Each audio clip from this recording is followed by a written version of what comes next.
ni kuri ya nyubako yo kuri centre Kizungu, kibuga ca football muri Mihigo. Rero uravye iyi nzu uko ingana irimo ibice bibiri, igice kimwe kaba gica ngaha, urabona ko harimwo igice guhera kuri idirisha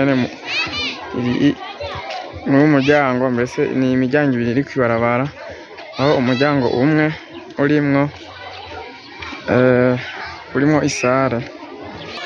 Rero uravye isare iri ku muryango wa mbere, sare ikaba ingana gutya, ni isare nini gose.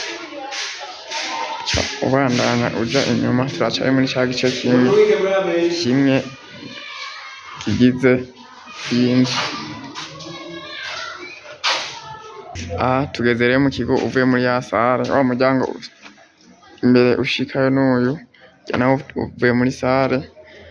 Aha nakandi ga petite sare gatoya, gasare gatoya. Hano hakaba hasanzwe harimwo n'ikigega c'amazi kinini. Rero aha urabona hari ivyumba, imiryango ine, kandi imiryango ine isanzwe ibamwo abantu. Kaba aha uciye ngaha muri aka gasare harimwo iyindi miryango ine itunganye n'irya y'imbere, mugabo hakaba harimwo koridoro ija muri kurya ivyo vyumba bitoreraho imiryango. Aho nuko hameze aha mu rupangu. Aho hepfo hariyo ibikoni, hepfo hakaba hariyo ibikoni ndetse n'amatuwarete. Ivyo vyose akaba ariyo biriho boshe.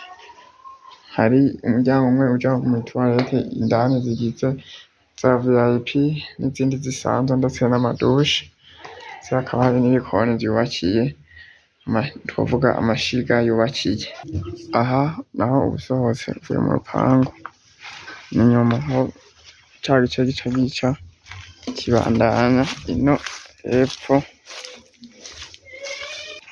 ubandanije n'inyuma impera ca ubona yuko ahantu hameze neza, mu gihe abakoteshamwo batakirimwo bakoreyemwo, ubona ko kwibarabara bafise biro.